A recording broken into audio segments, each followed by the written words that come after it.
তো heat convection, boiling, condensation and mass transfer ল্যাবে প্রথম ক্লাস, লেকচার 1 আজকে। তো এই কোর্সের জন্য যে রেফারেন্স বইগুলো ফলো করা হবে সেখানে এগুলো লিস্ট এখানে দেওয়া আছে। 3টা বই mainly: heat and mass transfer by Yunus S Cengel 5th edition, heat and mass transfer a practical approach 3rd edition by Yunus S Cengel, আর হচ্ছে fundamentals of heat and mass transfer 7th edition by Frank Incropera. তো lab যেহেতু নেওয়া possible হচ্ছে না physically, তো এই ল্যাবটাই mainly আমি হচ্ছে কয়েকটা বিভিন্ন চ্যাপ্টারের যে রিলেভেন্ট ম্যাথস গুলো আছে সেগুলা সলভ করার চেষ্টা করব, যাতে করে আপনাদের থিওরি কোর্সে যদি ম্যাথ করা পসিবল না হয় এই ল্যাবের মাধ্যমে যাতে কভার হয়ে যায় সেটা। তো এখানে কতগুলো সিলেক্টেড ম্যাথ আমি নিয়ে নিয়েছি। প্রথমে হচ্ছে ম্যাথ দিয়ে শুরু করতেছি। এক্সাম্পল 1, এটা হচ্ছে সিনজেল 7 সরি সিনজেলের 5th এডিশনের এক্সাম্পল 1 চ্যাপ্টার 6 এর। তো কোশ্চেনটা যদি আমরা দেখি, during the flow of air at T infinity at 20 degrees Celsius over a flat surface maintained at constant temperature of Ts 160 degrees Celsius, the dimensionless temperature profile within the air layer over the plate is determined to be eta. তো এখানে আমার বলা আছে T infinity equals to 20 degree Celsius. তার মানে হচ্ছে আমার এয়ারের temperature যেটা বা কোল্ড মিডিয়ামের টেম্পারেচার সেটা হচ্ছে 20 ডিগ্রি সেলসিয়াস। আর হচ্ছে আমার যে টি সারফেস যেটা মানে হট যেই প্লেটটা আছে ওইটার টেম্পারেচার হচ্ছে 160 ডিগ্রি সেলসিয়াস।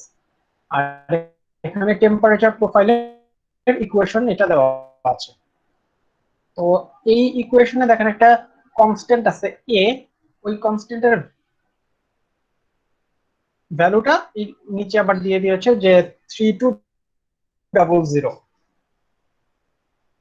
আর ওয়াই হচ্ছে vertical Axis measured from the plate surface. এই যে এই প্লেট সারফেস থেকে ভার্টিক্যাল যে ডিসটেন্স আছে এটা হচ্ছে ওয়াই নির্দেশ করতেছে। তো এখন যদি আমরা প্রপার্টি আছে সেটা বের করতে হবে। এখন এয়ারের প্রপার্টিটা হচ্ছে তার টেম্পারেচারের উপর ডিপেন্ডেন্ট। তো এই জায়গায় এয়ারের টেম্পারেচার যেটা সেটা হচ্ছে প্রথমে 20 ডিগ্রি আছে, ঠিক আছে, বাট পরে সেটা হচ্ছে চেঞ্জ হচ্ছে হিট ট্রান্সফারের মাধ্যমে। বাই দ্য ওয়ে আপনাদের এই থিওরি কোর্সটাকে নিচ্ছে।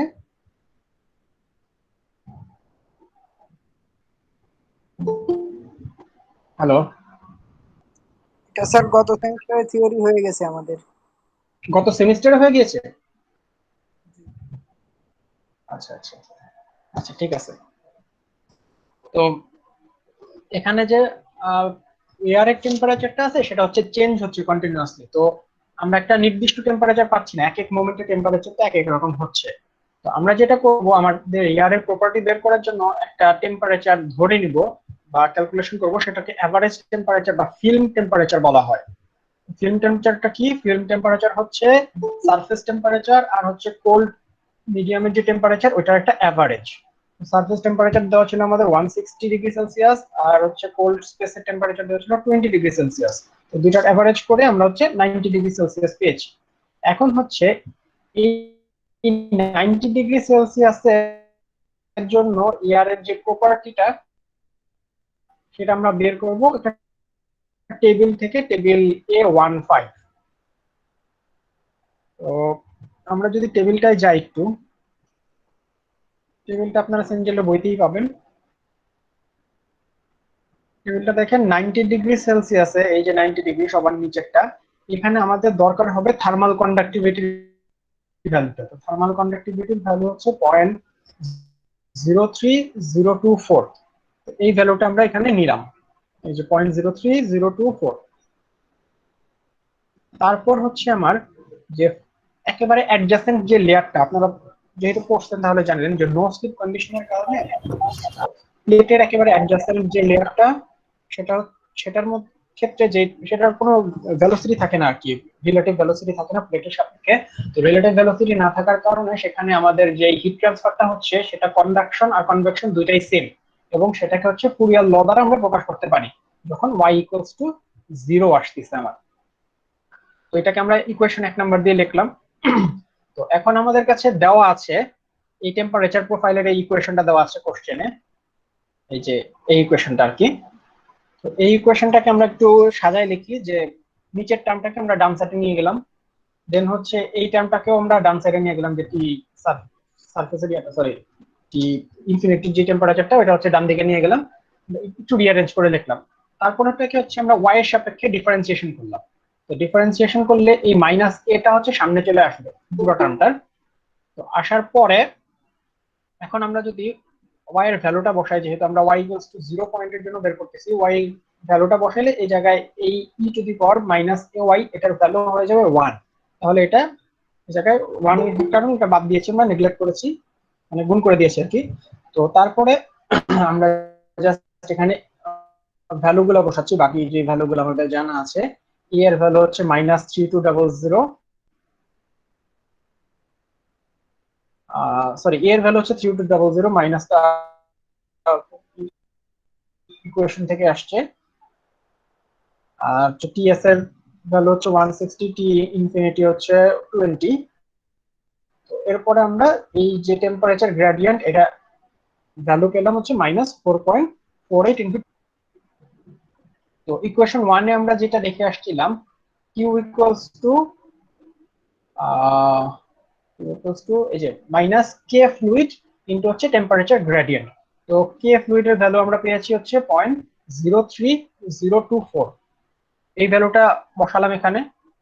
তারপর হচ্ছে টেম্পারেচার গ্রেডিয়েন্টের ভ্যালুটা হচ্ছে ক্যালকুলেশন করলাম আমরা এখানে, এই ভ্যালুটা বসলাম। তো এখানে দুইখানেই মাইনাস আছে দুই জায়গায়, তাহলে মাইনাসে মাইনাসে প্লাস হয়ে যাচ্ছে, আমরা জাস্ট একটা পজিটিভ ভ্যালু পাচ্ছি এখানে। দেন হচ্ছে আমরা যে হিট ট্রান্সফার কোএফিসিয়েন্ট সেটা ক্যালকুলেট করব, Q equals to H del T, এই সূত্র দ্বারা।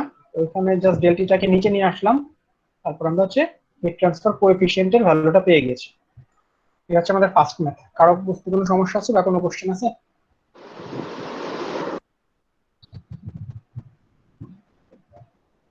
আচ্ছা, কোশ্চেন না থাকলে আমরা সামনের দিকে যাই। তো আপনাদেরকে অ্যাটেন্ডেন্সের জন্য গুগল ক্লাসরুমে একটা অ্যাসাইনমেন্ট দেওয়া হয়েছে। তো ওখানে আপনাদের কোনো কমেন্ট করাও লাগবে না বা কোনো ফাইল আপলোড করা লাগবে না, জাস্ট আপনারা সাবমিট আস ডান বা এরকম একটা অপশন আছে বোধহয়, মার্ক অ্যাজ ডান, সাবমিট অ্যাজ ডান, ওইটা দিলেই হয়ে যাবে। আমাদের এই কোর্সে কি সবই ম্যাথ থাকবে? জি,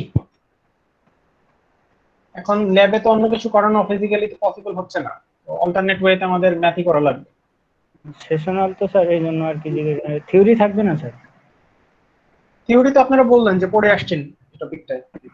না মানে সেশনালের ভিতরে শুধু কি সেশনাল পরীক্ষার সময় শুধু ম্যাথ করতে হবে না থিওরিও থাকবে? থিওরি থাকবে না।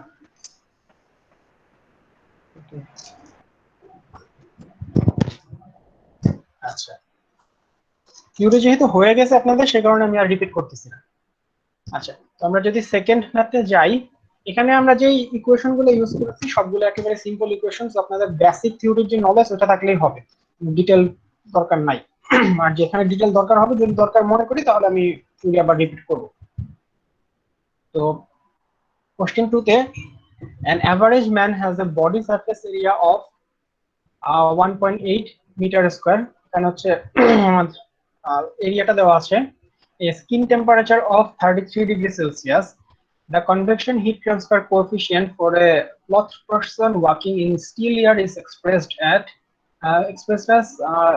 H equals to 8.6 into V to the power 0.53। আপনারা যদি খেয়াল করেন এখানে জাস্ট ভেলোসিটির সাপেক্ষে একটা ভ্যালু দেওয়া আছে হিট ট্রান্সফার কোএফিসিয়েন্টের, এটা কোনো ফিক্সড ভ্যালু না, আমার ভেলোসিটির সাপেক্ষে জিনিসটা চেঞ্জ হবে। ভেলোসিটি বাড়লে এই যে ভ্যালুটা বাড়বে, ভেলোসিটি কমলে এই যে ভ্যালুটা কমবে।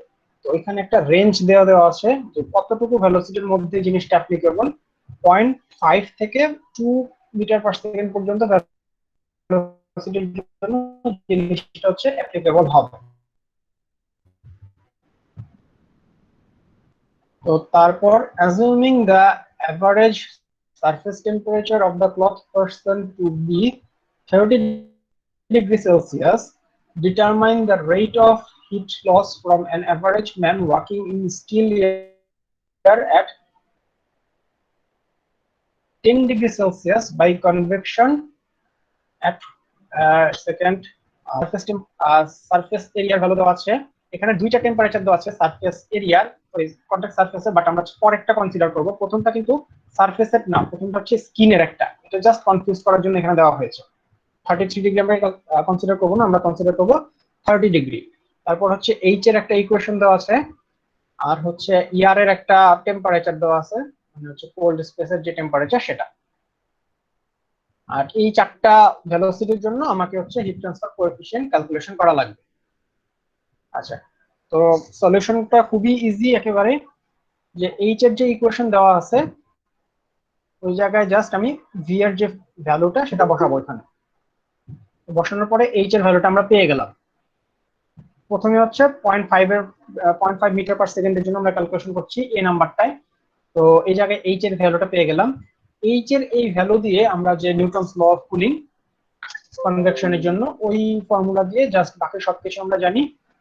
এই সবকিছু এই যে আপনার সারফেস এরিয়া হচ্ছে 1.8, আর তারপর হচ্ছে টি এস হচ্ছে 30 ডিগ্রি সেলসিয়াস, টি ইনফিনিটি হচ্ছে 10 ডিগ্রি সেলসিয়াস। এই ফর্মুলা দিয়ে আমরা হচ্ছে কিউ এর ভ্যালুটা বের করে ফেললাম, মানে টোটাল যে হিট ট্রান্সফার হচ্ছে সেটার ভ্যালুটা বের করে ফেললাম। পরেরগুলো তো সেম, জাস্ট ভি এর ভ্যালুটা বসে হচ্ছে এইচ এর ভ্যালু বের করব, দেন হচ্ছে টোটাল হিট ট্রান্সফার যেটা সেটা বের করব।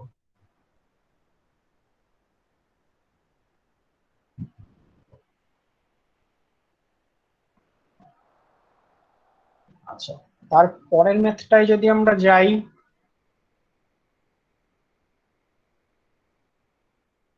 ম্যাথটা আগের ম্যাথের মতো হুবহু সেম, এর সাপেক্ষে সারফেস এরিয়া দেওয়া আছে, সারফেস টেম্পারেচার দেওয়া আছে, ইয়ার টেম্পারেচার দেওয়া আছে।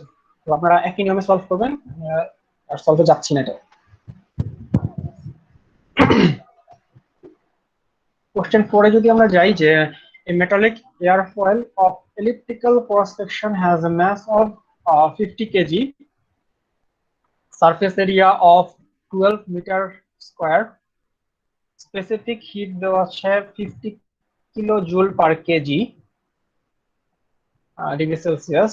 The airfoil is subjected to airflow at 1 atmosphere and 25 degree Celsius. মানে হচ্ছে আমাদের যে ইয়ারটা আছে সেটার টেম্পারেচার আর হচ্ছে প্রেসারটা এখানে দেওয়া আছে, আর ভেলোসিটি হচ্ছে 5 metre per second along its 3 meter long side. The average temperature of the airfoil is observed to drop from 160 degree Celsius to 150 degree Celsius within 2 minutes of cooling. So assuming the surface temperature of the airfoil to be equal to its average temperature and using momentum heat transfer analogy, determine the average friction coefficient of the airfoil surface. আমরা যদি সলিউশনে যাই, প্রথমে হচ্ছে আমার এয়ারের কিছু property দরকার হবে। তো ওখানে বলে দেওয়া ছিল যে এয়ারের টেম্পারেচার হচ্ছে 25 ডিগ্রি সেলসিয়াস আর প্রেসার হচ্ছে 1 অ্যাটমসফিয়ার। তো এই দুইটা ইনফরমেশন ইউজ করে আমরা হচ্ছে টেবিল A15 বা A15 থেকে হচ্ছে কিছু ইনফরমেশন কালেক্ট করব, ডেনসিটি, স্পেসিফিক হিট, আর হচ্ছে প্রান্ডল নাম্বার। একটু A15 সেটা হচ্ছে যে 1 অ্যাটমসফিয়ার প্রেসারের জন্য প্রযোজ্য। তো আমাদের দরকার হচ্ছে 25 ডিগ্রি সেলসিয়াস। 25 ডিগ্রি সেলসিয়াস আমাদের ডেনসিটি হচ্ছে 1.184, 1.184। দেন হচ্ছে স্পেসিফিক হিট 1007, আর হচ্ছে আমার প্রান্ডল নাম্বার হচ্ছে 0.7296, 1.007 কিলোজুল পার কেজি কেলভিন। তো প্রথমে আমরা হচ্ছে এমসিপি ডিটি যে ফর্মুলাটা আছে, অ্যাকচুয়ালি সিম্পল ফর্মুলা, ওই ফর্মুলা দিয়ে টোটাল হিট যেটা সেটা বের করব। তো যেখানে যেহেতু হিট ট্রান্সফার রেটের কারণে আমরা জাস্ট এই জায়গায় আমাদের টাইম যেটা আছে সেটা দিয়ে ভাগ করে দিয়েছি। তো আমাদের ম্যাস দেওয়া আছে 50 কেজি, সিপি হচ্ছে যে আমাদের সলিড বডি যেটা ছিল সেটা হচ্ছে 500 joule KG per degree Celsius, এটা কোশ্চেনে দেওয়া আছে। যে ম্যাস হচ্ছে 50 কেজি, আর specific heat of the body is 0.5 kilojoule per KG.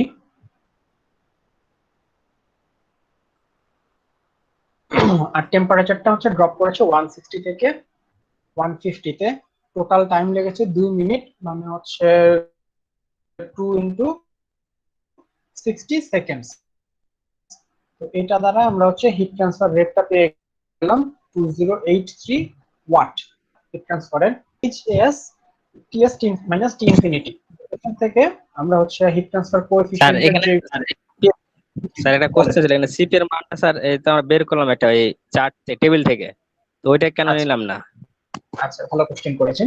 এখানে দেখেন আমরা Q equals to MCP DT, ঠিক আছে। তো এখানে আমার এম যেটা ইউজ করব, মানে হচ্ছে ম্যাথ যেটা ইউজ করব, সেটার ইয়াটা ইউজ করা লাগবে, স্পেসিফিক হিটটা ইউজ করা লাগবে। এখন আমরা দুই ভাবেই করতে পারি, যে আমরা এয়ার এর জন্য বের করতে পারি অথবা হচ্ছে সলিড বডির ক্ষেত্রেও বের করতে পারি। বাট আমার এই জায়গায় এয়ার এর যে ম্যাথটা সেটা দেওয়া নাই, এয়ার এর টেম্পারেচার কত চেঞ্জ হয়েছে সেটাও দেওয়া নাই।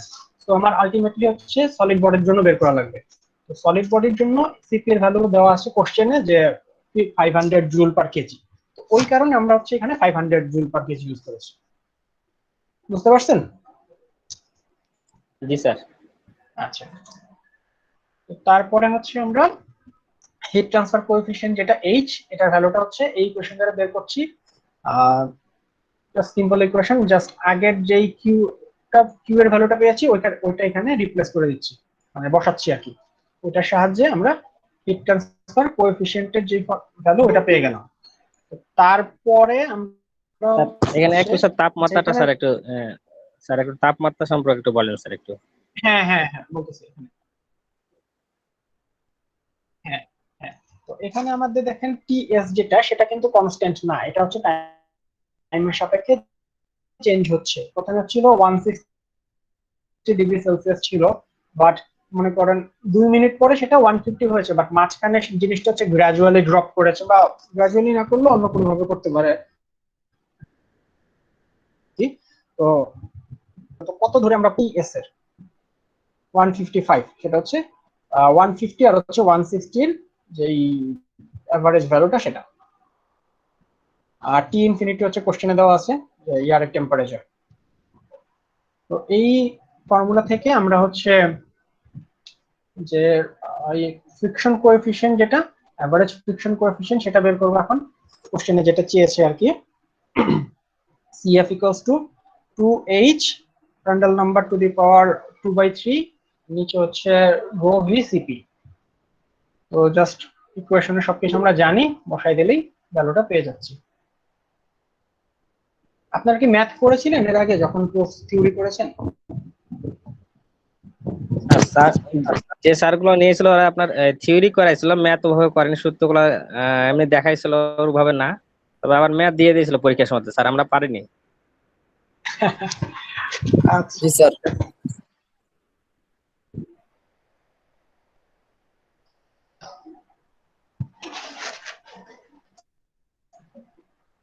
আচ্ছা, তো এই প্রশ্নে কারোর আর কি আছে, সমস্যা আছে?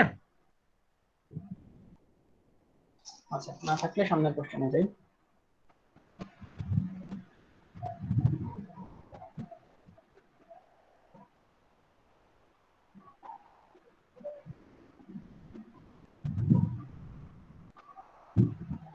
আচ্ছা, question 5.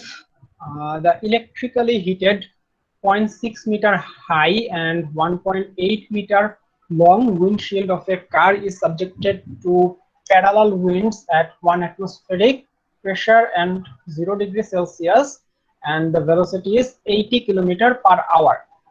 Then the electric power consumption is observed to be 50 watt when the exposed surface temperature of the windshield is 4 degrees Celsius. Disregarding radiation and heat transfer from the inner surface and using momentum heat transfer analogy, determine drag force of the wind exerts on the windshield.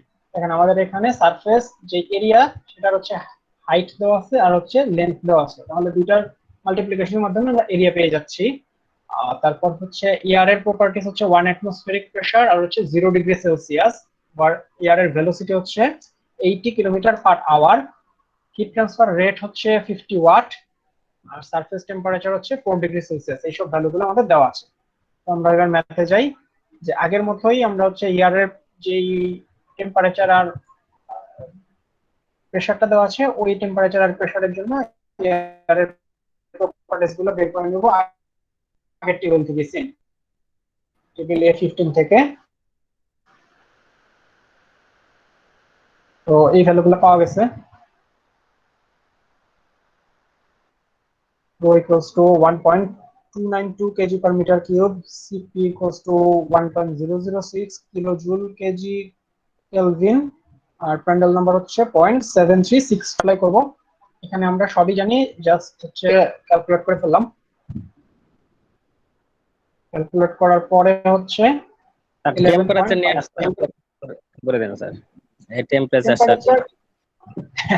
Temperature জায়গায় তো simple, এখানে কোনো প্যাচ নাই। এখানে টি infinity বলে দেওয়া আছে কোশ্চেনে 0 ডিগ্রি সেলসিয়াস, আর এই সারফেস টেম্পারেচারও বলে দেওয়া আছে 4 ডিগ্রি সেলসিয়াস। তো এখানে আর কিছু এভারেজ বের করা লাগবে না, ডিরেক্ট দেওয়া আছে। যদি আপনার ডিরেক্ট দেওয়া না থাকতো, যদি বলা হতো যে এটা টেম্পারেচারটা, যে উইন্ডশিল্ড টেম্পারেচার এটা হচ্ছে ফল করতেছে, মনে করেন 10 ডিগ্রি থেকে আমার 0 ডিগ্রিতে ফল করলো, তো সেই ক্ষেত্রে আমরা সারফেস টেম্পারেচারটা বের করব এভারেজ দিয়ে। বাট এখানে যেহেতু ডিরেক্ট দেওয়া আছে, সো আমাদের এভারেজ বের করার দরকার হচ্ছে না। জি স্যার, মানে ওইটা ভেজাল লাগে স্যার, মানে একে অধিক টেম্পারেচার যেখানে থাকে স্যার ওইটাতে ভেজাল লাগে, তাই বলছিলাম। হ্যাঁ, আপনারা খেয়াল করবেন যে রেঞ্জ দেওয়া আছে নাকি হচ্ছে সারফেস টেম্পারেচার দেওয়া আছে ডিরেক্টলি। যদি ডিরেক্ট দেওয়া থাকে তাহলে আপনারা ঝামেলা নাই, বের করা লাগবে না এভারেজটা। তারপর হচ্ছে রেনল্ডস অ্যানালজি থেকে যে ফ্রিকশন কোএফিসিয়েন্টের ফর্মুলা, ওইটার মাধ্যমে আমরা ফ্রিকশন কোএফিসিয়েন্টটা বের করে ফেলবো। সবকিছু জানা আছে এখানে, এটা পেয়ে গেলাম ভ্যালু ফ্রিকশন কোএফিসিয়েন্টের। দেন এই ভ্যালুটা ইউজ করে হচ্ছে ড্র্যাগ ফোর্সের ফর্মুলা থেকে ড্র্যাগ ফোর্সটা বের করে ফেলবো আমরা। এখানে আমরা সবকিছু জানি।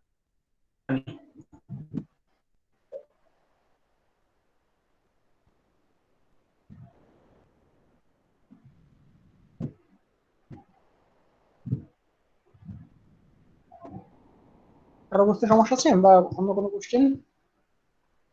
স্যার এখানে কোশ্চেনে ড্র্যাগ ফোর্স কি বের করতে বলেছে স্যার?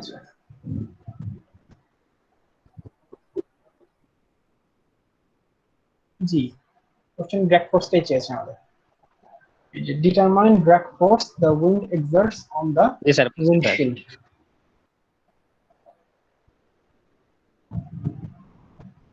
স্যার আজ থাক স্যার। মানে কি আজকে ক্লাস এখানে শেষ করতে বলতেছেন? জি স্যার। আচ্ছা, আরেকটা, এটা লাস্ট ম্যাথ। আমি নরমাল সিম্পল যে ম্যাথ গুলো আছে ওগুলো আপনাদের জন্য সিলেক্ট করেছি, কঠিন গুলো দেই নাই। স্যার আমরা ম্যাথ করি না, আমাদের জন্য এগুলোই করতে হবে। এগুলো একবার দুইবার আপনারা দেখলেই হয়ে যাবে, সমস্যা নেই, দুই একবার প্র্যাকটিস করলেই হয়ে যাবে। আর হচ্ছে স্লাইড যদি পড়াই তাহলে তো আসলে মনে হচ্ছে যে অনেক ম্যাথ করে ফেলতেছি। স্লাইডে তো ইজিলি পড়া যায়, এগুলো ক্লাসে করতে গেলে দেখতেন এগুলো করতে গেলে অনেক টাইম লেগে যেত। আসলে খুব বেশি টাইম ম্যাথ করাচ্ছি না কি, খুব বেশি মাত্র 6টা হলো।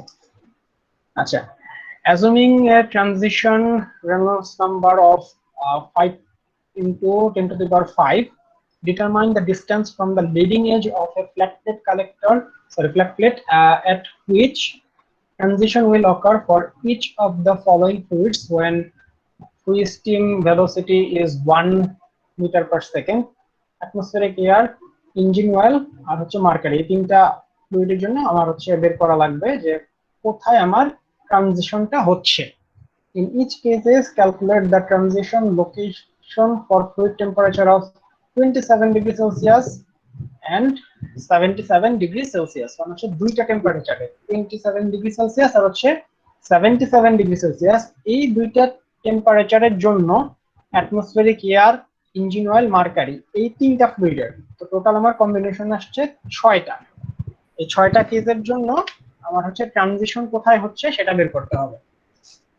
আপনারা তো বোধহয় এই জিনিসটা জানেন যে ল্যামিনার ফ্লো, তারপর হচ্ছে ট্রানজিশনাল ফ্লো আর হচ্ছে টার্বুলেন্ট ফ্লো, তাই না? এটা পড়ে আসছেন তো? জি স্যার, মোটামুটি পড়ে আসছি। আচ্ছা, মোটামুটি। আচ্ছা, তাহলে আমি এটা একটু রিপিট করি যে ফ্লোটা যখন শুরু হলো, এই পয়েন্টটাকে হচ্ছে লিডিং এজ বলা হয়। যখন থেকে ফ্লোটা শুরু হয়েছে মানে আমার সলিড সারফেসের কন্ট্যাক্টে এসেছে, ওটাকে হচ্ছে লিডিং এজ বলা হয়। তো লিডিং এজ থেকে একটা সার্টেন ডিসটেন্স পর্যন্ত ফ্লোটা খুবই অর্ডারড থাকে, সেটাকে হচ্ছে ল্যামিনার ফ্লো বলা হয়। দেন ফ্লোটার মধ্যে সামান্য কিছু ডিসঅর্ডার দেখা দিতে থাকে, তো আস্তে আস্তে একটা স্টেজে গিয়ে ডিসঅর্ডারটা অনেক বেশি বেড়ে যায়। তো এটাকে হচ্ছে আমার টার্বুলেন্ট রিজন বলা হয়। আর ল্যামিনার আর টার্বুলেন্ট এই দুইটা মাঝামাঝি যে রিজনটা থাকে সেটাকে হচ্ছে মানে লিডিং এজ থেকে কত দূরে হবে সেটার একটা ফর্মুলা আছে। এই যে ফর্মুলাটা xc equals to Reynolds number into আপনার হচ্ছে ডাইনামিক ভিসকোসিটি ডিভাইডেড বাই হচ্ছে free stream velocity. By the way free stream velocity হচ্ছে ফ্লুইডটা যেই ভেলোসিটি নিয়ে অ্যাপ্রোচ করতেছে, মানে কন্ট্যাক্টে আসার আগে যে ভেলোসিটিটা ছিল সেটা হচ্ছে ফ্রি স্ট্রিম ভেলোসিটি। তো আমার ট্রানজিশন রেনল্ডস নাম্বারটা হচ্ছে কোশ্চেনে দিয়ে দেওয়া আছে 5 × 10⁵ 5 × 10⁵। এটার জন্য আমরা হচ্ছে ক্যালকুলেশন করব। তো ফ্লুইডের প্রপার্টিস লাগবে আমাদের। ফ্লুইডের প্রপার্টিস হচ্ছে আমরা ইকুয়েশনে দেখতেছি জাস্ট একটা প্রপার্টি লাগবে, সেটা হচ্ছে আমাদের ডাইনামিক ভিসকোসিটি। তো ডাইনামিক ভিসকোসিটি হচ্ছে দুইটা পয়েন্টে লাগবে। 300 কেলভিন মানে হচ্ছে দুইটা টেম্পারেচার দেওয়া ছিল, তো 27 ডিগ্রি সেলসিয়াস আর হচ্ছে 77 ডিগ্রি সেলসিয়াস। তো এই দুটোর হচ্ছে আমরা যদি কেলভিনে কনভার্ট করি ডিগ্রি সেলসিয়াস থেকে, তাহলে পাই আমরা হচ্ছে 300 কেলভিন আর হচ্ছে 350 কেলভিন। আর এইদিকে আমাদের হচ্ছে ফ্লুইড, তিনটা ফ্লুইড দেওয়া আছে, এয়ার, ইঞ্জিন অয়েল, মার্কারি। এখন আমরা হচ্ছে টেবিলে যাই। প্রথমে এটা হচ্ছে এয়ার এর টেবিল, এয়ার। এই টেবিল থেকে দেখেন আমরা ডাইনামিক ভিসকোসিটি, এই যে এই জিনিসটা আমাদের দরকার হবে।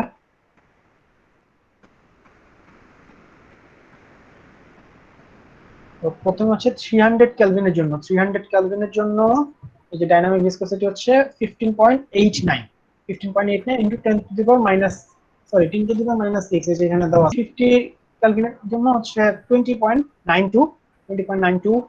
তারপর যদি ইঞ্জিন অয়েলের জন্য যাই, ইঞ্জিন অয়েলের জন্য হচ্ছে 300 ডিগ্রি সেলসিয়াস হচ্ছে আপনার 550 আর হচ্ছে 350 তে 41.7। আমি একইভাবে হচ্ছে মার্কারির জন্য বের করা হয়েছে।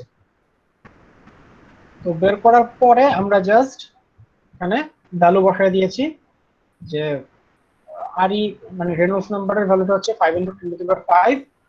ফ্রি স্ট্রিম ভেলোসিটি হচ্ছে কোশ্চেনে দেওয়া আছে 1 মিটার পার সেকেন্ড। আর হচ্ছে ডাইনামিক ভিসকোসিটি হচ্ছে 6টা কেসের জন্য ডিফারেন্ট। তো এটা যদি বসাই তাহলে এয়ারের জন্য 300 কেলভিনে আমাদের ভ্যালু আসতেছে 7.95 মিটার, মিটারে এখানে। তার মানে হচ্ছে 7.95 মিটার পর্যন্ত জিনিসটা ল্যামিনার থাকবে, দেন হচ্ছে ট্রানজিশন লেয়ারটা শুরু হবে। এয়ারের জন্য যখন কিনা আপনার ইয়ে হবে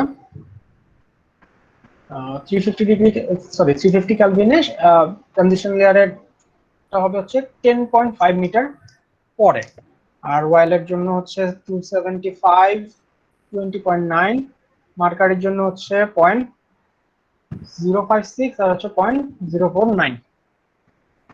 আর ভি এর মানটা তাহলে 10⁻⁻ হবে স্যার? হ্যাঁ 10⁻⁻। ওখানে টেবিলে তো মাইনাস দেওয়া আছে। এখানে আসলে গুণ আকারে আছে। তা আপনি যখন ভ্যালুটা নিচ্ছেন তখন সেটা হচ্ছে মাইনাসে চলে যাচ্ছে।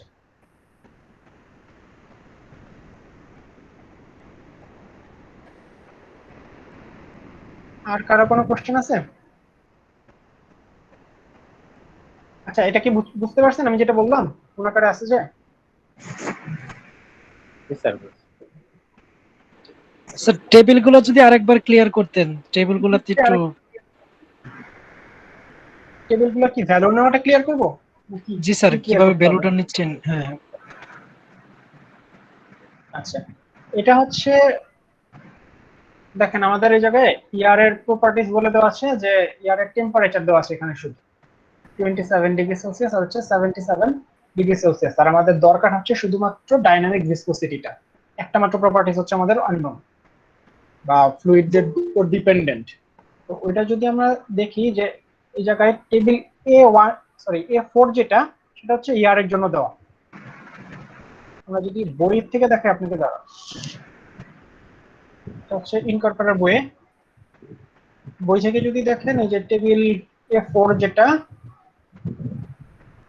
এখানে বিভিন্ন ফ্লুইডের জন্য আলাদা আলাদা করে সেকশন করা আছে।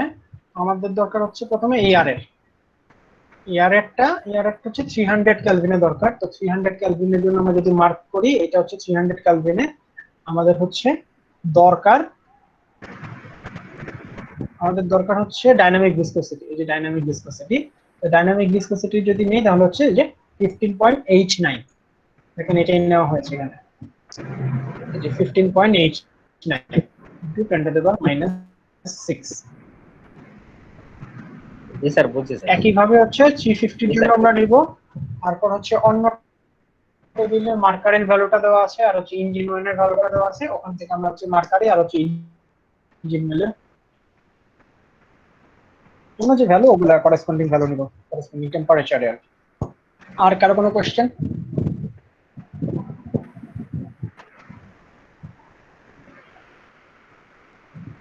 আচ্ছা, আর কারো কোশ্চেন না থাকলে আজকে আর কিছু নাই। আপনারা অ্যাটেন্ডেন্স সাবমিট করেছেন সবাই? স্যার আপনার লিংকের এখানে কমেন্টস করে দিছি স্যার। কমেন্টস করলে হবে না, আপনার টার্নিং করা লাগবে, সাবমিট অ্যাজ ডান। ঠিক আছে বুঝছি স্যার। কমেন্ট করলে হবে না, ইনস্ট্রাকশনে বলাই আছে। জাস্ট মার্ক অ্যাজ ডান নামে একটা অপশন আছে, ওখানে মার্ক অ্যাজ ডান আপনি দিয়ে দেন, তাহলে হয়ে যাবে। 29 জন সাবমিট করেছেন, 17 জন এখনো করেন নাই।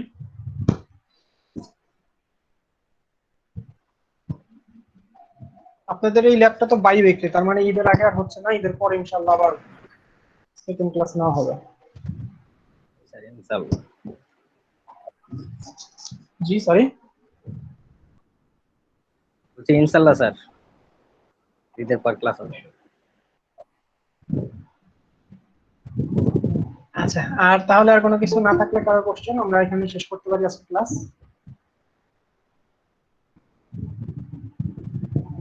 জি স্যার।